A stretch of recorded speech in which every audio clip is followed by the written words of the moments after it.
प्रधान मंडळ, अष्टप्रधान मंडळ अतिशय जुने, जाणते, अभ्यासू, अनुभवी लोकांना इकडं चार आणि इकडं चार असं अष्टप्रधान मंडळ आणि महाराज मध्ये बसायचे.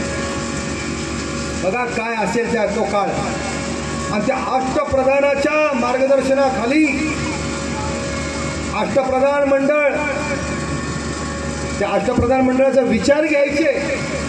पण त्याच्यावर ते एक दिवस रात्र दिवस खोल चिंतन करायचे. आणि त्यांचा घेतलेला विचार हा रयतेच्या सुखासाठी, रयतेच्या भल्यासाठी जर उपयोगी असेल तर तंतोतंत पाळायचे, तंतोतंत पाळायचे. ते मी काय सांगितलं, उत्तम प्रशासक होते. त्यांचा दरारा एवढा होता की त्या काळामध्ये रयतेच्या भाजीच्या पेटाला हात लावायची कुणाची हिंमत नव्हती. एवढा मोठा दरारा होता. विचार करू शकत नव्हता माणूस. विचार की आता या शेतामध्ये भैमुख केलेला आहे आणि आता त्या भैमुगाला चांगल्या भरलेल्या शेंगा खाली आलेल्या आहेत, तर बांधावरनं जाता जाता एखादा डाळा उपटावा. तुम्हाला कोकणातल्या मंडळींना भैमुख माहीत नसेल, आमच्या पश्चिम महाराष्ट्र पद्धत आहे आमच्याकडं की जो बांधानं कोण जाईल ना तो डाळा उपटूनच पुढे जातो, अशी ती पद्धत. त्याचं मन राहतच नाही. पण महाराजांच्या काळात असं होतं की त्या भुईमुगाच्या त्या शेंगाचा डाळा सोडा, पण भाजीच्या देठाला हात लावायची कोणाची हिंमत नव्हती. बाकीच्या गोष्टी सोडा. असा कडक प्रशासक होता. मंडळी, छत्रपती शिवाजी महाराज आदर्श जाणता राजा आपण म्हणतो ना, विषय घेतला. त्या राज्यामध्ये अनाचार, दुराचार, व्यभिचार, भ्रष्टाचाराला काडीचंही स्थान नव्हतं, काडीचंही स्थान नव्हतं. मंडळी, मी तुम्हाला का सांगतोय, छत्रपती शिवाजी महाराज यांचा एवढा दरारा होता, एवढा दरारा की 16व्या वर्षी तोरणा किल्ला घेतल्यानंतर रांज्याचा एक पाटील, काय नाव त्याचं, रांजा गावचा एक पाटील होता. आमचा पाटील मदमस्त झाला होता. त्याला काय वाटेल तो त्याच्या काळात करायचा. अशीच एक त्याच्या गावामध्ये बरं का एक नवयुवती सूनबाई म्हणून आली आणि या पाटलाची तिच्यावर नजर पडली.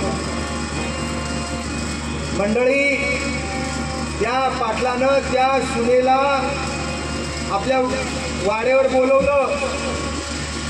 ती गेली नाही. मग तिचा पाठलाग केला त्या पाटलानं आणि शेतावर त्या पाटला करून तिचा पाटला करून तो शेतावर गेला. हे त्या सुनेनं बघितलं, त्या गावात आलेल्या सुनेनं, की पाटील माझ्याकडं वाईट नजरेनं पाहत येतोय, हा नक्की घात करणार. म्हणून शेतामध्ये असलेल्या विहिरीमध्ये त्या भगिनीनं त्या विहिरीत उडी घेतली. ही गोष्ट त्या मुलीच्या म्हणजे त्या नवविवाहित मुलीच्या वडिलांना समजली. ते वडील आले त्या गावात.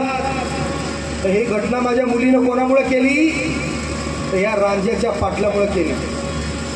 आणि त्याच काळात महाराजांचा बोलबाला त्या गृहस्थाच्या कानावर होता.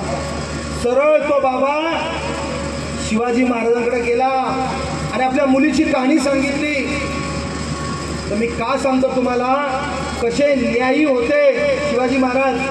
त्यांनी तात्काळ आपल्या मावळ्यांना त्या रांजा गावाला पाठवलं आणि पाटलाला ताबडतोब घेऊन यायला सांगितलं.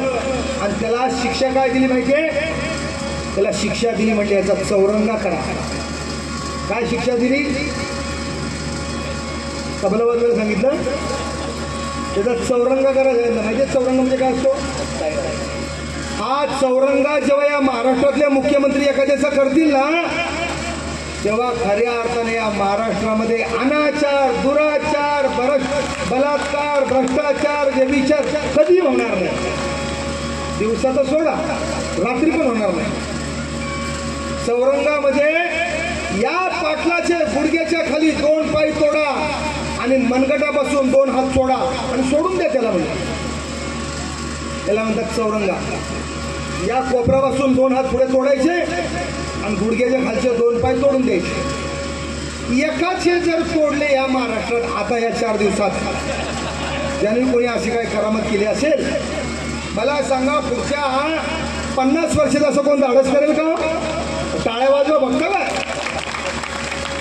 जाणता राजा, आदर्श राजा, याचं चरित्राचं रहस्य ऐकायला बसलात ना, हा विचार करा की या महाराष्ट्रामध्ये असा कोणतरी शासक निर्माण होईल, या महाराष्ट्रामध्ये असं कोणतरी मुख्यमंत्री निर्माण होईल, या देशाचा असं कोणतरी पंतप्रधान निर्माण होईल.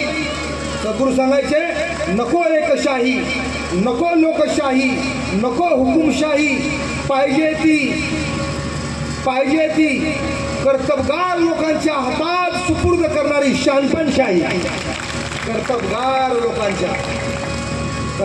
लोकांच्या हातात सुपूर्द करणारी शहाणपणशाही.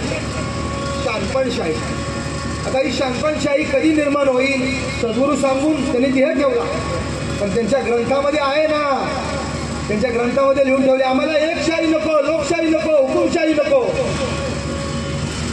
जी छत्रपती शिवाजी महाराजांनी शहाणपणशाहीच्या स्वराज्यामध्ये वापरली होती, तीच आज आमच्या महाराष्ट्रामध्ये आणि हिंदुस्थानामध्ये पाहिजे. तीच आमच्या या महाराष्ट्रामध्ये आणि हिंदुस्थानामध्ये पाहिजे. तर काय होईल? पुन्हा खऱ्या अर्थानं स्वराज्य निर्माण होईल. पुन्हा एकदा राजमाता जिजाऊंचं स्वराज्य निर्माण होईल. पुन्हा एकदा